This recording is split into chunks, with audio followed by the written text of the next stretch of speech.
చంద్రబాబు ఒక్కసారి గుర్తు తెచ్చుకో. నువ్వు మాధవరెడ్డి గారిని చనిపోయినప్పుడు దానికి కూడా కారకుడు నువ్వేనని చెప్పి చూపించాయి కదా అన్నీ కూడా. ఆ రోజు విపరీతంగా ట్రోల్ కూడా జరిగింది, చంద్రబాబు నాయుడే పరోక్షంగా ఉన్నాడు అని చెప్పి. అలాగే ప్రత్యక్షంగా కూడా బెల్లి లలిత అనేటువంటి మంచి గాయని, మరి ఆమె సమాజం కోసం పాటుపడేటువంటి వాళ్ళతో మరి ఆమె నీ ప్రభుత్వం మీద, నువ్వు చేస్తున్న అరాచకాల మీద, నీ అవినీతి మీద ఆమె పాటలు పాడుతూ ఉంటే ఆమెను ఎంత దారుణంగా చంపించావంటే, సాయంత్రం పూట ఆమెను బయటకు పిలిపించి తెలిసిన వాళ్ళ చేత ముక్కలు ముక్కలుగా, ఒక మహిళని ఎన్ని ముక్కలుగా నరికి చంపేశారో, ఇంతకంటే దారుణం నీచ చరిత్రకి ఇంకేమన్నా ఉన్నాయా చెప్పుకోవటానికి? బెల్లి లలిత హత్య కేసు నువ్వు కదా, వెనకుండి ప్రభుత్వం కదా నడిపించింది, ఆ రోజు నీ గవర్నమెంటే కదా. అతి దారుణంగా ఆమెను చంపించావే. ఇక అక్కడి నుంచి ఎన్ని రకాలుగా మరి రంగా గారు, వంగవీటి రంగా గారి దగ్గర నుంచి అందరూ నీ వైపే వేలెత్తి చూపారు కదా. పింగళి దశరథరామ విషయం కూడా నిన్నే మాట్లాడారు కదా. ఇంతెందుకు, నీ ప్రభుత్వం వచ్చిన తర్వాత ఎన్టీఆర్ దించేసి నువ్వు వచ్చిన తర్వాత రాయలసీమలో ఎన్ని హత్యలు జరిగినాయి, దాని వెనక ఉన్నది ఎవరు చంద్రబాబు? ఒక్కసారి నీకు ధైర్యం ఉంటే ఎంక్వైరీ వేయిస్తావా? 14 మందిని చంపించావు, వెనక పరోక్షంగా నువ్వే ఉన్నావు. ఉంటే మరి నిజంగా నీకే సంబంధం లేకపోతే నీ ప్రభుత్వంలో జరిగిన హత్యలకి కనీస బాధ్యత తీసుకున్నావా నువ్వు? వాళ్ళు ఎవరినైనా అరెస్ట్ చేయించావా? ఒక్కళ్ళు కూడా అరెస్ట్ కాలేదే. 14 మంది రాయలసీమలో చనిపోయారు, ముఖ్యంగా ఎక్కువ రెడ్డి వర్గానికి సంబంధించినటువంటి వాళ్లే చనిపోయారు. మరి వీటన్నిటి కారకుడు నువ్వు కదా. ఈ విధంగా నీచమైనటువంటి అధికారం కోసం నీచమైన హత్యా రాజకీయాల్ని ప్రోత్సహించేటువంటి నువ్వు నిజంగా నిన్న జగన్ గారు చెప్పినట్టు వాళ్ళ తాతగారిని చంపినటువంటి వ్యక్తులకు నువ్వు ఆశ్రయం ఇచ్చావు. మళ్ళీ సిగ్గు లేదు మీకు, మీ ఎల్లో మీడియాకి. నిన్న అతన్ని కూర్చోబెట్టి, ఆ పార్థసారథి అనుకుంటా, అతను కూర్చోబెట్టి మాట్లాడిస్తావా? అసలు ఏమన్నా ఎక్కడన్నా కొంచెమైన మానవత్వం అనేది మనిషికి ఉండాలి కదా. కొంచెమైనా మనం ఈ పని చేస్తున్నామే, ఇంత నీచమైనటువంటి ఈ పనులు మనం ఎట్లా చేస్తామనే ఆలోచన ఉండాలి కదా. అదేమీ లేకుండా ప్రవర్తిస్తూ ఉన్నావే నువ్వు. తర్వాత వైఎస్ రాజశేఖర రెడ్డి గారు ముఖ్యమంత్రిగా ఉన్నప్పుడు నువ్వు పరిటాల రవి గారు చనిపోతే నువ్వు ఎవరి మీద వేసావు? మళ్ళీ చాలా అత్యంత ప్రాణ స్నేహితుడు అని చెప్పి వైఎస్ రాజశేఖర రెడ్డి గారి మీదేమో మళ్ళీ ఏదో తీస్తావు ఎక్కడో నువ్వు టీవీల్లో.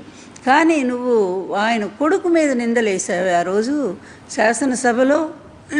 జగన్మోహన్ రెడ్డి గారి మీద నువ్వు ఆరోపణ చేస్తే నిజాయితీ పరులు గనక ఆ కుటుంబం ఎక్కడ, నీ కుటుంబం ఎక్కడ చంద్రబాబు నాయుడు? నిజంగా ఎంత హీన చరిత్ర నీది. వెనక నుంచి నువ్వు చిన్నప్పటి నుంచి చూస్తే ఎక్కడైనా ఒక్క పేజీ అయినా సరే నీ జీవిత చరిత్రలో ఒక్క పేజీ కూడా సరిగ్గా లేనే లేదు.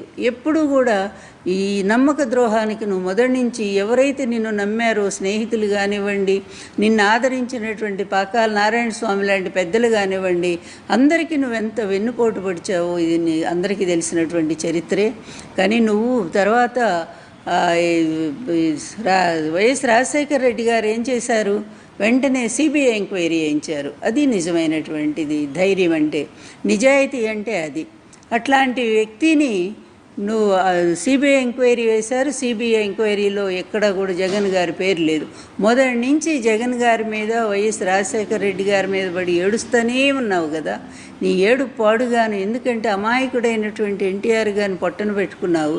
అట్లాగే నీకు అడ్డం లేకుండా, ఎవరు ఎదురు లేకుండా నువ్వే కంటిన్యూ ముఖ్యమంత్రి కావాలనే ఒక దురుద్దేశంతోనే వైఎస్ రాజశేఖర రెడ్డి గారి మరణం వెనక కూడా అందరూ నిన్నే వేలెత్తి చూపారు. తెలుసా నీకు? ఆ నటన చూస్తే నాకే ఆశ్చర్యేస్తుంది. ఎట్లుంటాడో మనం చూస్తున్నాం కదా. బయటేమో ముద్దలు పెడతాడు, లోపలేమో చిన్నాన్ని లేపేస్తాడు. అందుకే ఆ రపరప పార్టీని సంగతి కూడా చూసుకోవాల్సిన బాధ్యత మనందరి పైన ఉంది. ఆ రపరపోలు చెప్తున్నా, అన్నీ చూస్తూ మేము ఊరుకోరా భయ్. మీరు రపరప అంటే మేము తగ్గుతాం అనుకుంటున్నావా? జగన్ గారిని చూసినా, వాళ్ళ తండ్రి గారిని కూడా చూసినా ఎవ్వడు మమ్మల్ని పీకలేకపోయాడు, మీరు ఒక లెక్కనా అని అంటున్నారు. జగన్మోహన్ రెడ్డి గారికి ఒక మంచి పేరు పెడుతున్నారు, బెంతాహై. 3 రోజులు బెంగళూరులో, 1 రోజు తాడేపల్లిలో, 3 రోజులు హైదరాబాద్లో. అందుకే ఆయన జగన్మోహన్ రెడ్డి అన్నది నుంచి బెంతాహై అన్న ముద్దుగా మీరు పిలవండి, బెంతాహై. ఇంకా మన నియోజకవర్గంలో ఒక లేడీ సింగం ఉంది. ఎవరు? మాధవిరెడ్డి గారు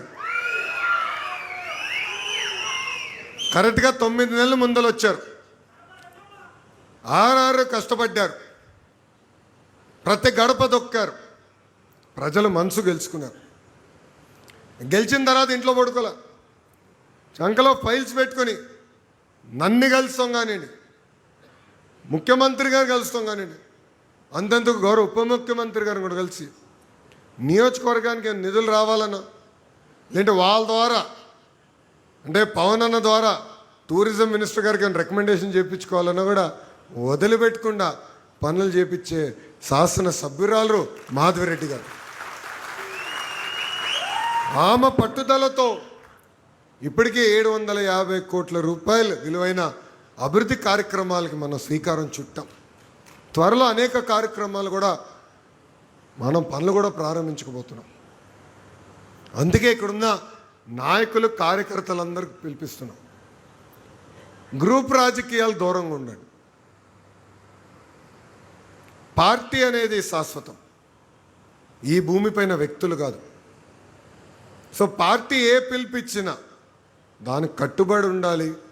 గ్రూప్ రాజకీయాలు దయచేసి ప్రోత్సహించదని ఇక్కడున్న కార్యకర్తలందరినీ నేను పిలిపిస్తున్నాం. 6 నిమిషాలు కష్టపడే ఎమ్మెల్యే గారు ఉన్నారు, మన గురించి ఆలోచించే ఎమ్మెల్యే గారు ఉన్నప్పుడు నిలబడాలి, ముందరికి నాయకత్వాన్ని నడిపించాలి. ఇక్కడున్న ప్రతి కార్యకర్త ఈ విషయం గుర్తుపెట్టుకోవాలని ఈ సభాముఖంగా కోరుతున్నాను. మేడం గారు కొన్ని కోరికలు కోరారు, నన్ను వదిలిపెట్టరు. మేడం గారు